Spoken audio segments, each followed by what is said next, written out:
예, 안녕하십니까. 부동산 공법을 강의하는 김동영입니다. 자, 이제 6개 과목 중에서 제일 방대한 양으로 이루어져 있고요. 좀 어렵습니다. 이제 부동산 공법이라는 과목을 공부를 하셔야 되는데, 일단은 이 과목의 특징은요, 시험 범주가 너무 넓기 때문에 개별적인 내용을 다 암기하는 것은 거의 불가능에 가깝습니다. 자, 시험장 가시게 되면 이 오지선다형 지문 중에서 한 3개 정도 또는 4개 정도 아시면 참 많이 하시는 거고요. 최소 1개 내지 2개 지문은 모르는 지문이 뜰 겁니다. 그래서 그건 이제 정답이랑 거의 관련이 없다 이렇게 판단하시는 게 좋겠고, 그 다음에 이제 제가 수업 진행하면서 외워달라고 하는 부분들이 있을 겁니다. 그런 부분들은 단순 암기하셔야 됩니다. 그래서 이 공법이라고 하는 과목 상당히 이제 어렵게들 받아들이는 이유가 기본적으로 암기 자체가 부족하기 때문에 그런 것으로 판단이 됩니다. 그래서 자, 우리가 이제 첫 시간에 기초 입문 과정에서 이제 토지 종류, 용도, 지역이라는 개념하고요, 건축물의 종류, 건축물의 용도라는 개념을 설명을 드릴 거예요. 그런데 이 내용들은 하루 이틀 만에 외워지는 거 아니고요, 계속 반복하시다 보면은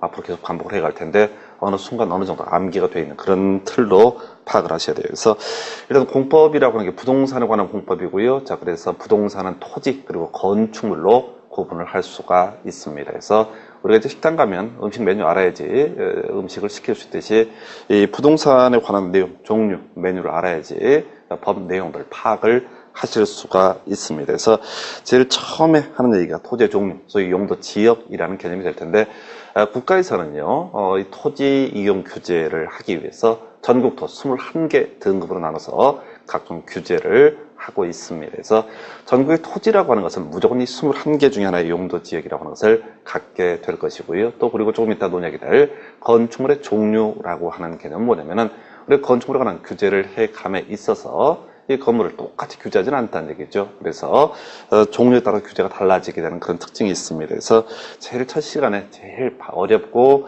방대한 내용을 공부를 하시게 됩니다. 그래서 일단은 토지 종류, 용도, 지역이라는 개념부터 이제 검토를 해보도록 하겠습니다. 그래서 자, 먼저 토지 종류, 용도, 지역 가장 크게 보려면 여러분 교재를 정리를 하게 됩니다. 이렇습니다. 도시 지역이라는 것이 있고요.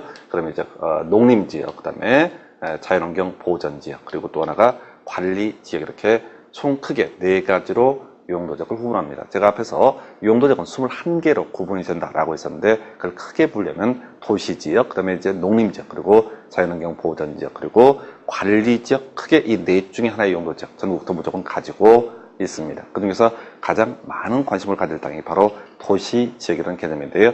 자, 법에 길게 되어 있는데 키워드만 외우셔야 돼요. 그래서 인구와 산업이 밀집되어 있거나 밀집이 예상돼서 당해 지역에 대해서 체계적인 개발, 정비, 관리, 보전 등이 필요한 지역. 자, 모르는 단어 하나도 없습니다. 근데 외우기가 어려워요. 키워드만 없습니다. 그래서 인구하고요, 산업이라는 키워드, 그 다음에 개발이라는 땅. 그래서 국가지자체에서 어떤 토지의 용도지역을 도시지역으로 정한다라는 얘기는 현재 또는 앞으로 인구 산업이 집중이 되어 있거나 또는 집중이 예상돼서 주로 개발을 하자라는 땅이 바로 도시지역이고요.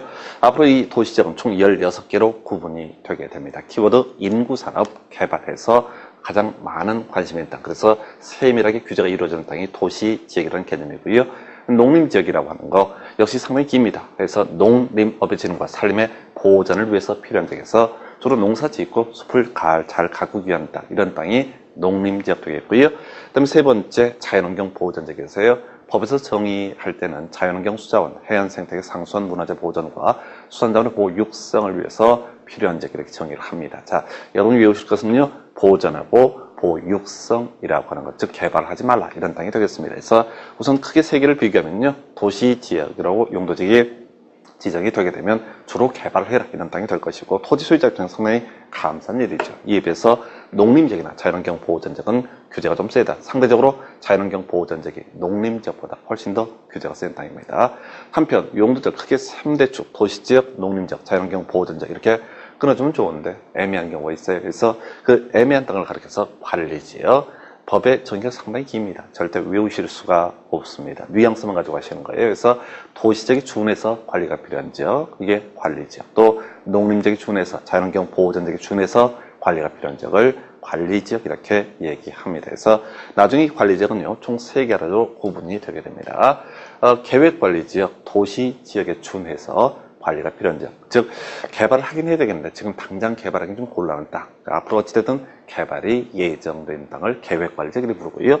그 다음에 생산관리라고 해서 농림적으로 지정해서 관리하기가 곤란한 지역 이렇게 정의를 합니다. 그 다음에 보전관리지역은요, 자연환경 보전적으로 지정해서 관리하기가 곤란한 지역에서 일단은 용도적인 3대축, 도시지역이 있었고요. 그 다음에 농림지역, 그리고 자연환경 보전지역, 이게 3대축이고, 다시 이 애매한 땅을 그래서 총칭해서 부를 때 관리지역, 그리고 도시지역에 가까우면 계획관리지역 이렇게 부르고요. 농림지역에 가까우면 생산관리지역, 그리고 자연환경 보전지역에 가까운 땅을 보전관리지역 이렇게 정의를 합니다. 그래서 용도지역의 4대축은요, 도시지역과 농림지역, 그리고 자연환경 보전지역이고, 애매한 땅을 총칭해 부를 때 관리지역, 그리고 그 중에서 도시지역에 가까우면 계획관리, 농림지역에 가까우면 생산관리, 그리고 자연환경 보전지역에 가까우면 보전관리지역 이렇게 정의를 하게 됩니다. 자, 그런데 이 용도지역 중에서 가장 관심이 많은 땅은요, 개발 가능한 땅, 도시지역이라는 개념이 되겠고요. 도시지역은요, 무려 16개로 구분이 되게 됩니다. 근데 이 16개가 너무 복잡해서 그런지 우리 법은 다시 크게 4가지로 분류를 해서, 자, 개발을 하긴 하는데 주로 주거용 위주로 건물을 지어라 라는 땅이 바로 주거지역으로 분류하고요. 주로 상업용 건물을 많이 지어라 라는 땅이 상업지역, 그 다음에 공업용 건물을 지어라 라는 땅이 공업지역, 그리고 이 주상공에 비해서 상대적으로 개발을 해서는 안 되는 땅을 녹지지역으로 분류합니다. 그래서 사실은 이 주거지역은 다시 총 6개, 1종 전용주거, 2종 전용주거, 1종 일반주거, 2종 일반주거, 3종 일반주거, 준주거 등 총 6개로 분류가 되고요. 상업적은요, 중심 일반, 근린을 통해서 4가지, 공업적은 전, 일준에서 3가지, 녹지는요, 자연녹지, 생산녹지, 보전녹지라고 해서 이렇게 3가지로 분류가 됩니다. 그래서 총 요걸 개수를 세게 되면요, 16개가 있어요. 그래서 이 16개를 총칭하여 부를 때 도시지역이라 부르고, 앞에서 우리 도시지역의 법적 정의는요, 인구와 산업이라는 것이 키워드가 됐습니다. 지금 제가 종류를 쭉 이렇게 언급을 드린 이유는요, 한 번에 외워지지 못합니다. 그래서 꾸준히 자료들을 보시면서 그냥 그 이름 정도를 이해하는 정도가 돼서 한 1년 내내 공부를 하다 보면요, 저절로 용도적이 줄줄 나옵니다. 그래서 참고적으로 우리가 이제 주상공에 비해서 녹지지역은요, 좀 규제가 센 땅이 상대적으로, 그 중에서 가장 규제가 센 땅은요, 보전 녹지로 볼 수가 있겠습니다. 그래서 자, 그러면 하나하나 용도적인 정의 등을 확인을 해볼까요? 자, 주거지역, 아까 우리 6개로 분류가 된다고 그랬어요. 그래서 일종 전용 주거지역. 그럼 이제 국가에서 어떤 경우에 일종 전용 주거지역을 지정을 할 것이냐, 조사해 보니까요, 자, 바로 단독 주택 중심의 양원 주거 환경을 보호하기 위해서 필요한 지역 이렇게 정의를 합니다. 다 외울 수는 없고요. 일종 전용 주거로 지정이 되면 토지 소유자는 건물 지을 때요, 주로 단독주택 등을 중심으로 지어라 라는 의미가 되고, 세부적인 용도는 다 외우실 수가 없습니다. 이게 거의 A4 용지 한 페이지씩 구성이 되기 때문에 그냥 상식, 감 가지고 해결하셔야 돼요. 그 다음에 이종 전용 주거지역, 공동주택 중심의 양호한 주거 환경을 보호하기 위해서 필요한 지역에서, 자, 여기는 바로 공동주택을 주로 지어라 라는 땅이 되겠고요.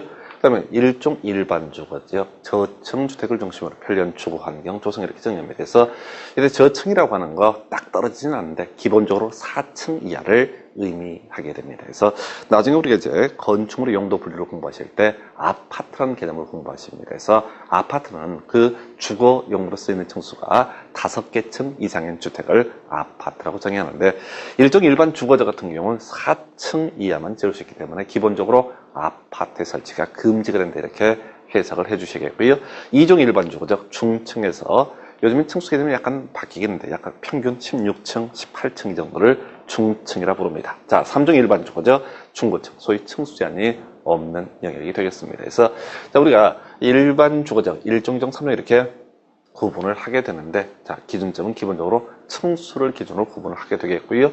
그럼 마지막 6번째 준주거지역 이렇게 나와 있습니다. 그래서 자, 우리가 주거지역은 주로 뭐 어느 쪽이 됐든 간에, 자, 주로 주거용 건물 위주로 지어라 라는 의미를 가지고 있는데요. 이 준주거지역은요, 바로 주거 기능 외에도 상업 업무 기능의 보완이 필요한 지역 이렇게 정의합니다. 그래서 사실상 이 준주거지역은 나중에 규제하는 형태를 보게 되면 상업지역에 아주 가깝게 규제가 이루어집니다. 그래서 어떤 토지를요, 주거용 건물도 지을 수 있고 상업용 건물도 지을 수 있다라고 하게 되면 토지 소유자는 당연히 돈 되는 땅, 바로 상업용 건물을 많이 짓게 됩니다. 그래서 이 주거 지역에 관한 부분, 바로 상업용 건물이 많이 들어간다는 뉘앙스 필요하고요. 하여튼 이렇게 6개를 묶어서 우리가 주거 지역으로 분류를 합니다. 자, 두 번째가 아까 우리 상업적이라는 개념이 있었죠. 그래서 상업적, 주로 상업용 건물을 지어라 라고 되어 있었고요. 종류 다시 4개로 분류가 됩니다. 중심상업적, 일반상업적, 근린상업적, 유통상업적에서 이런 중심상업적, 이 정의 봐서는 감 못 잡고요. 뉘앙스 판단하시라 가장 번원작을 중심상업적 이렇게 정의를 합니다. 이에 비해서 일반상업적, 일반적인 상업기능, 업무기능 되어 있고요. 역시 이거 갖고는 의미 없고요. 중심상업적보다 조금 규제가 좀 강화된 적, 좀 땅값이 떨어지는 적이 바로 일반 상업적 되겠습니다. 자, 그다음에 근린상업적과 유통상업적 비교하셔야 되는데, 근린상업적은요, 우리가 일반적으로 설명드릴 때 재래시장 이걸 생각하시면 되고, 유통상업적은요, 도매시장이라는 개념을 생각을 하시면 되겠습니다. 그래서 한번 생각을 해볼까요? 우리 근린상업적, 재래시장하고요, 유통상업적, 도매시장 어디가 더 건물 높게 짓습니까? 당연히 유통상업적이 건물 높게 짓습니다. 그래서 나중에 규제 형태를 보게 되면 근린상업보다 도로 유통상업적인 규제가 더 완화가 되어 있다 해서, 자, 재밌는 게 아까 우리 주거 지역의 경우는 자, 전일준 등으로 분류가 돼서 크게 전일준. 그런데 상업적은 전일준이 아니에요. 중심, 일반, 근린, 유통 이렇게 4가지로 분류를 하고 있습니다. 자, 그다음에 도시적 세 번째 그룹 바로 공업지역, 주로 공업용 건물을 지어라 라는 땅이었었고요. 그 중에서 전용공업적, 주로 중화학공업 등과 연계된 지역. 그래서 내가 땅을 가지고 있는데 국가지자체에서 내 토지의 용도적을 전용공업적으로 지정을 하면 나는 주로 중화공업 이런 용도로 토지를 이용을 해라 이런 취지가 되겠고요. 자, 일반공업적, 환경을 저해하지 않는 공업 배치, 준공업적, 경공업, 그 외 주거, 상업기능의 보완 등이 필요한 지역 이렇게 정의합니다. 자, 우리가 앞에서 주거 지역이라고 하는 것을 얘기할 때 준주거라는 게 있었고요. 자, 그 준주거는 주거 기능 외에도 바로 상업 기능 등의 기능이 가능한 지역 이렇게 설명을 드렸거든요. 이 준공업지역은요, 공업 외에도 주거 상업적 요소, 상업적인 요소의 설치가 가능한 지역 이렇게 정의를 합니다. 그래서 그 정도에서 자, 이렇게 공업지역까지 보셨고요. 우리가 도시적 네 번째 그룹 녹지라고 하는 것이 남아 있었죠. 자, 이 녹지 지역이라고 하는 거 주상공에 비해서 기본적으로 좀 규제가 강화된 지역 이렇게 정의를 하고 그 종류 3가지로 구분을 하고 있습니다. 자연녹지 정말 깁니다. 공법의 특징이 이래요. 읽다가 세월 다 갑니다. 근데 시험에는 이 길고 복잡한 내용들이 출제가 되지 않습니다. 뉘앙스만 판단을 하셔야 돼서 자연녹지 되게 긴데요. 그 중에서 제한적 개발이 허용되는 적에서 녹지 개발할 수 없다라는 전제하에서 그나마 개발의 개연성이 있는 땅을 우리가 자연녹지라고 얘기를 합니다. 생산녹지요, 개발 유보라고 되어 있고요. 보전녹지는 키워드가 보전이라고 이렇게 정의를 하게 됩니다. 그래서 결과적으로 녹지는 전반적으로는 개발하지 마라 라는 의미인데 그 중에서도 개발의 가능성이 있는 땅은 자연녹지이고 대신 보존녹지는 가장 규제가 세다 해서 우리 도시적 일종 전용 주거지역부터 이렇게 녹지까지 살펴드렸는데 이 수의 16개 용도지역 중에서 가장 규제가 센 땅은 보전녹지로 기억을 해 주셔야겠고요. 자, 이렇게 해서 도시지역 16개 앞에서 관리적 3개, 그다음에 농림과 자연환경 보호전적에서 총 우리 토지 등급은요, 자, 총 21가지의 등급이 있게 됩니다. 그래서 결국은 이제 토지라고 하는 것을 갖고 있어요. 그럼 내가 땅을 가지고 이용을 한다. 주로 이제 건축물의 건축이 문제가 될 텐데 이 건축물을 건축할 때 내 멋대로요, 내 땅에다가 상가 짓고 싶다고 상가 짓고, 자, 공장 짓고 싶다고 공장을 지을 수 있는 것이 아니라 이렇게 국토계획법을 통해서 이런 규제에 따라서 이렇게 규제가 이루어집니다. 그래서 일단은 용도적이라는 종류는 끊임없이 여러분 자료 4페이지 남아 있는데 자주 봐두셔야 돼요. 이게 익숙해지셔야 되고 대신 이 각각의 개별 용도적의 이름을 자꾸 외우려고 하시면 오히려 골치가 아파져요. 그래서 그냥 우리가 어느 집에 식구가 21명이 있는데 그 아이들의 이름 외우는 그런 마음으로 쭉쭉 봐두시면 좋겠습니다. 그래서 자, 이렇게 해서 토지의 종류 21가지 그룹에서 용도 지역이라는 개념을 보셨고요. 나중에 한참 용도지역을 가지고 얘기를 하고 여기서도 아주 중요한 출제 포인트가 될 만한 게 지금 21가지가 있다고 그랬는데 오직 하나만을 지정을 할 수가 있습니다. 그래서 용도 지역은요, 소위 중복하여 지정을 할 수가 없다라고 하는 거 뒤에서 강조 드릴 거예요. 그래서 자, 일단 토지의 종류, 용도 지역이라고 하는 개념 설명드렸고요. 그 다음에 우리가 이제 토지의 종류 등에서 건축물의 종류라는 개념을 살펴보셔야겠습니다. 그래서 자, 건축물의 종류라고 하는 거 이렇게 얘기를 합니다. 그래서 이 건축물의 종류라고 하는 것은요, 자, 수천 가지가 있습니다. 수만 가지가 있을 수가 있어요. 그 중에서 자, 우리 시설군이라는 개념부터 체크해 드릴게요. 이 건축물은요, 안전도에 따라서 9가지 그룹으로 분류가 됩니다. 예, 그래서 이 9개의 순서 위에 있을수록 안전도가 높고요, 밑에 있을수록 안전도가 약하다라는 의미를 가지고 있고요. 요건 머리 글자 따서 그냥 외우시면 돼요. 그래서 요 얘기는 나중에 건축법에서 한참 얘기를 하게 되는데, 하여튼 건축물의 종류 아주 종류가 많은데 우리 법에서 규제 편의를 해서 28가지 그룹, 소위 용도군이라는 개념을 만들어 놨고요. 그걸 다시 안전도에 따라서 9개로 분류합니다. 그래서 순서 볼까요? 자동차 관련 시설군, 두 번째가요 산업 등의 시설군, 세 번째가 전기 통신 시설군, 네 번째가요 문화 및 집회 시설군, 다섯 번째 영업 시설군, 여섯 번째 교육 및 복지 시설군, 일곱 번째 근립 생활 시설군, 그리고 여덟 번째는요 바로 주거 업무 시설군, 그리고 아홉 번째는요 그 밖의 시설군에서 자산 전문 영교 건축, 이렇게 머리 글자 따서 외우시는 수밖에 없습니다. 그래서 위에 있을수록요 아주 안전도가 높게 요구된다, 이런 의미를 가지고 있고요, 밑에 있을수록 안전도가 약하다라고 이렇게 정의를 할 수 있습니다. 그래서 이 개념이 잡혀 있어야지 나중에 건축법에서 소위 용도 변경이라는 개념을 이해를 하실 수가 있습니다. 자, 한편 우리 건축물은 28개 그룹으로 비슷한 형태끼리 묶어놓고 우리가 용도군이라고 얘기를 하게 되는데, 이 28개 그룹으로 분류가 된다고 그랬어요. 그래서 결과적으로 건축물 28개 그룹은요 바로 9개 중에 어느 하나의 시설군에 속하게 됩니다. 그래서요 자동차 관련 시설군에 들어가는 용도군이 뭐냐 했을 때 자동차 관련 시설이라고 하는 거 하나 있어요. 그래서 이름이 똑같기 때문에 쉽게 매칭을 시킬 수가 있습니다. 자, 두 번째 시설군, 아까 산업 등의 시설군 해서요.